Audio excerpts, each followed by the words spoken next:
O level fail වෙයි කියලා ඔයා බයෙන් දින්නේ. එහෙනම් ඔයා ඉන්න මට්ටමින් එක අඩියක් හරි ඉස්සරහට යන්න අද වීඩියෝ එක වැදගත් වෙනවා.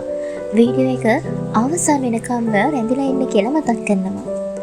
ඔයාලා දන්නවා එක්සෑම් එකට තියෙන කාලය ටික ටික වැඩි වෙන්නේ නැහැ, අඩු වෙනවා කියලා. ඉතින් ඒක දැනගෙන තමයි අපි වැඩ කරන්න ඕන. මුලින්ම ඔයා දැනගන්න ඕන ඔයාට තියෙන කාලය. සමහර විට ඔයාට මුළු පොතක්ම පාඩම් කරලා මුලින් ඉඳන් වැඩේ පටන් ගන්න කාලය තියෙන්න පුළුවන්. හැබැයි සමහර විට ඔයාට කාලය නැති වෙන්න පුළුවන්. ඉතින් ඔයා හැම වෙලේම අරමුණ තියාගන්න ඕන පාඩම් කරන්න. ඔහේ පාඩම බලාගෙන ඉඳිය කියලා ඔයාට පාඩම් හිටින්නේ නැහැ. ඒ පාඩම් කරන ගමන් ෂෝට් නෝට් ගන්න ඕන. කරුණු ටික ඔළුවට දාගන්න ඕන. ඒ වගේම තමයි පාස් පේපර්ස්. මේ ක්‍රමය ගොඩක්ම වැදගත් ඔයා දැන් ඉන්න තැනින් ඉහළට යන්න. පාස් පේපර්ස් කරනකොට නිකම්ම කරලා වැඩක් නෑ. සමහර විට ඔයා උත්තර දන්නේ නැති ඒවා පොත බලලා ලියයි. ඒක කිසිම තේරුමක් නැති වැඩක්. ඔයාට ඔයාගේ මට්ටමවත් අඳුරගන්න බැරි වෙනවා මේ වැඩේ. ඔයා හොඳට පාඩම් කරලා පාස් පේපර්ස් වලට උත්තර ලියන්න. අවසානෙට ඔයාට පුළුවන් ඔයාගේ උත්තර පත්‍රයේ මාකින් ස්කීම් එකත් එක්ක ගලපලා ආන්සර්ස් ටික චෙක් කරලා ලකුණු දාගන්න. ඒ වගේම ඔයාට මෙතනදී වැරදෙන උත්තර තියෙනවා නම් ඔයාට පුළුවන් ඒ උත්තර පොතෙන් හොයලා ගන්න. ඉතින් මේ වගේ කරනකොට ඔයාට තේරෙනවා ඔයාට වැරදෙන තැයි. අන්න ඒක තමයි මෙතන පාස් පේපර්ස් කරන එකේ අරමුණ වෙන්න ඕනේ. මේ පසුගිය විභාග ප්‍රශ්න පත්‍ර කරන එකේ තවත් අරමුණක් තමයි කාලය. ඉතින් ඔයා පාස් පේපර්ස් කරනකොට ඉබේම කාලයක් හැදෙනවා. ඔයා එක උත්තරයක් ලියලා වතුර බොන්න යන්නයි කන්නයි යන්නේ නැතිව පාස් පේපර් එක පැය 3ක් නම් ඒ පැය 3ට ටයිම් තියලා ඔයා පේපර් එක ලියන්න පටන් ගන්න ඕනේ. ඒ වගේම මෙහෙම ටික කාලයක් ඔයා ස්ටඩි සයිඩ් එකේ ඉන්නකොට ඔයාට තේරෙනවා ඔයාට පුළුවන් ප්‍රශ්න මොනවද, බැරි ප්‍රශ්න මොනවද කියන එක. ඒ වගේම ඔයාට ලේසි සබ්ජෙක්ට් මොනවද, අමාරු සබ්ජෙක්ට් මොනවද කියන එකත් තේරෙනවා. ඉතින් ඔයා එතන ඉඳන් ફોකස් කරන්න ඕන ඔයාට අමාරු ප්‍රශ්න, අමාරු සබ්ජෙක්ට් වලට.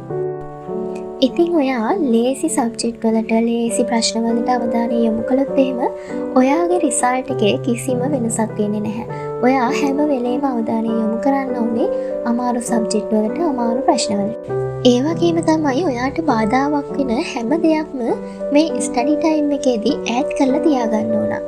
ඉතින් ගෙදර ඉන්නකොට නම් ගොඩක් අයට බාධාවක් වෙන්නේ ෆෝන් එකයි ඇඳයිනේ. ඉතින් මේ දෙක ස්ටඩි ටයිම් එකේදී ඈඩ් කරලා තියාගන්න ඕනේ. ඊළඟ දේ තමයි මයින්ඩ් මැප්. ෂෝට් නෝට් එකක් හදනකොට ඔයාට පුළුවන් මේ මයින්ඩ් මැප් එකක් හදාගෙන පාඩම් කරන්න. මේ මයින්ඩ් මැප් එක පාඩම් කරන්න ඕනේ නැහැ, බිත්තිය ගහගෙන අපිට පේන්න තියාගන්න පුළුවන්. ඉතින් එක්සෑම් එකේදී මේ මයින්ඩ් මැප් එක ඔයාට ගොඩාක් හෙල්ප්ෆුල් දෙයක් වෙයි. ඊළඟ දේ තමයි අරමුණු ගොඩක් තියාගන්න එපා. ඔයාගේ අරමුණ වෙන්න ඕනේ 9 days විතරමයි. ඒ වගේම වෙන කිසිම දෙයක් ඔයාගේ ඔළුවට දාගන්නේ නැතුව ඉන්න ඔයා සැලකිලිමත් වෙන්න ඕනේ. ඉතින් අරමුණු ගොඩක් තියෙනකොට අපිට එක අරමුණක්වත් හරියට කරගන්න බෑ. ඒක නිසා අපේ ප්‍රධානතම අරමුණ වෙන්න ඕනේ 9 days විතරයි. ඒ වගේම ඔයා අනිත් අයත් එක්ක ඔයාවම කම්පෙයාර් කරන එක නවත්තන්න ඕනේ. මෙතනදී ඔයා සාමාන්‍ය මට්ටමින් ඉගෙන ගන්න කෙනෙක් වෙන්න පුළුවන්.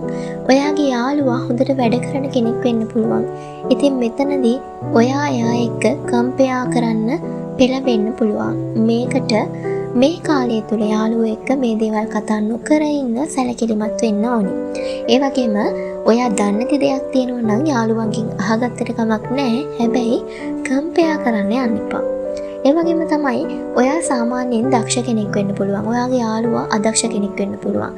ඔයා එයාට වඩා ඉස්සරහින් ඉන්නවා කියලා හිතාගෙන ඔයා රිලැක්ස් එකේ ඉඳියොත් එහෙම ඒ අදක්ෂ කෙනා ඔයාව පාස් කරගෙන යන්න පුළුවන්. ඉතින් අන්න ඒක නිසා දෙගොල්ලම අනිත් අයත් එක්ක කම්පෙයාර් කරන එක නවත්තන්න ඕනේ.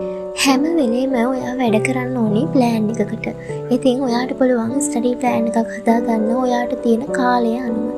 සබ්ජෙක්ට් 9ටම ගැලපෙන ආකාරයට තමයි මේක හදාගන්න ඕනේ.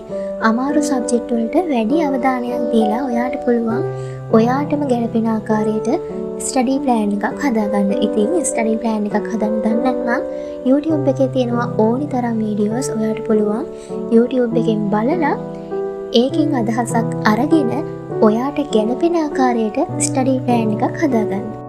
ඒ වගේම ස්ටඩි චැලෙන්ජ් මේකත් ඉතාමත් සාර්ථක ක්‍රමයක්. මෙතනදි කරන්නේ ඔයාටම චැලෙන්ජ් එකක් කරන එක.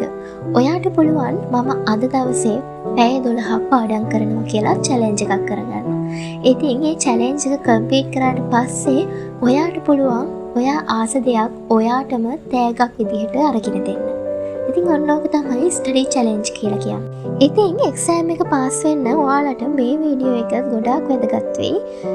ස්ටඩි විත් ඉන්දු එක ආදරයෙන් රැඳී සිටපු ඔයාට ගොඩාක් ස්තුතියි.